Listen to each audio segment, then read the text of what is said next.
Hi, this is Lainey from Hilltop Home Place. I thought I would save some seeds today from some white scallop squash, but before I did, I decided let me research it a little bit because I want to make sure I'm saving these seeds right. And it turns out the way that I was going to do it was wrong. I was going to cut open the squash, harvest the seeds out, and put them in a jar with water to ferment them like I do my tomato seeds and some of my cucumber seeds. But it turns out that's really not the way that's recommended, and I think I'm going to go with the way that's recommended just to make sure that these seeds are as viable as possible. I let these white scallop squash overgrow for a couple of weeks. I thought they would get bigger, maybe discolored like a lot of things do with cucumbers and things, but they didn't. They just kind of reached a certain size and then they kind of stopped. Now this might look not too much bigger than what you would normally harvest with a white scallop squash, but the camera can kind of lie.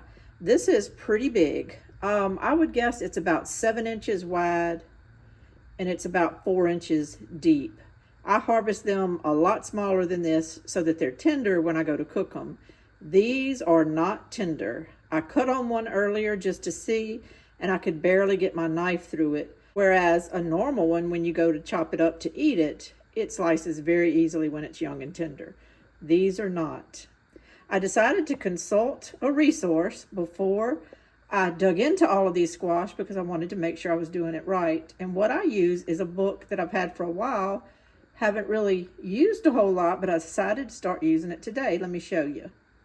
This is a very popular book that you may have heard about on a lot of different channels. It's called Seed to Seed, and it's by a lady named Suzanne Ashworth.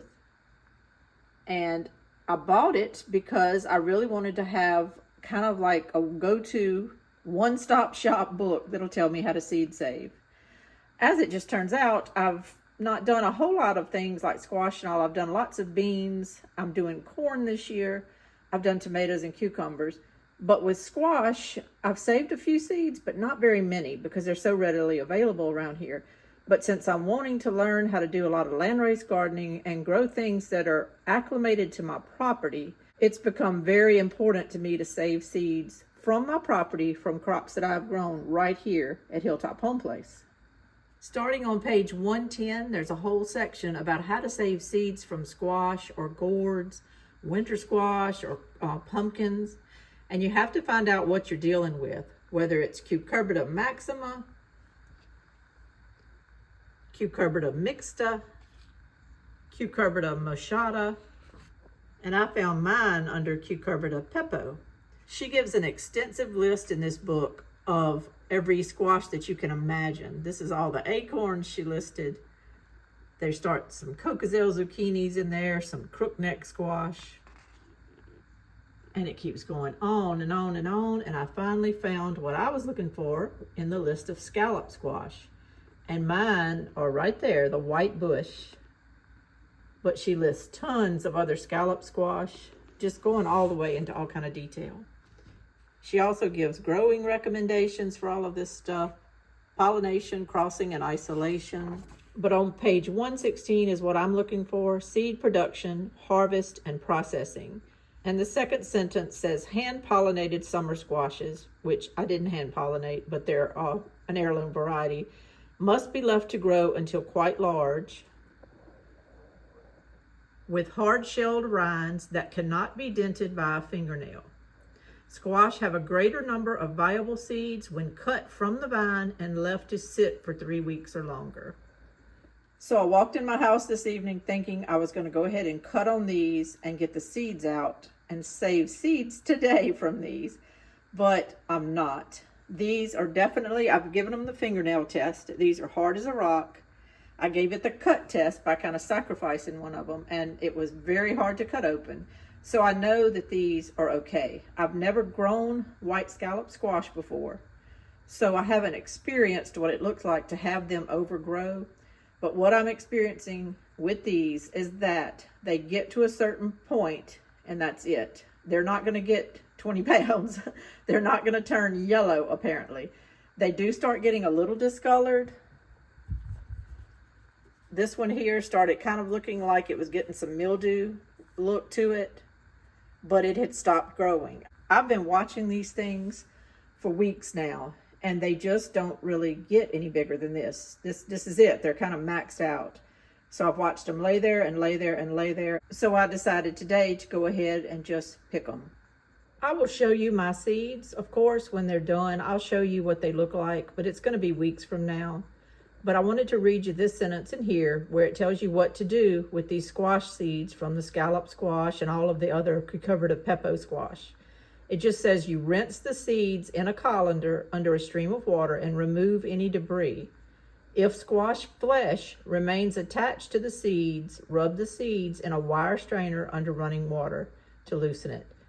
So I really want to give these seeds the best chance they can so that I can really grow some super crops, hopefully, after these seeds are acclimated to my property, which hopefully they kind of are after this 1 year. And I tell you what, I do recommend growing white scallop squash if you want a bumper harvest. These things put off more squash than my zucchinis did, than my golden zucchinis did, or than my yellow crookneck squash did by far.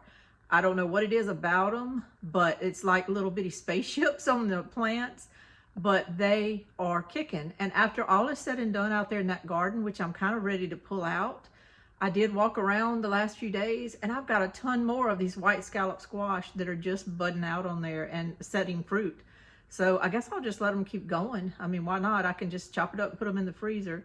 But I wanted to go ahead, rather than wait 3 weeks and show you some kind of compilation video, I wanted to go ahead and show you what I've learned, because a lot of you are probably ready to save seeds from squash. Your squash might be coming to an end. You might be getting about sick of it.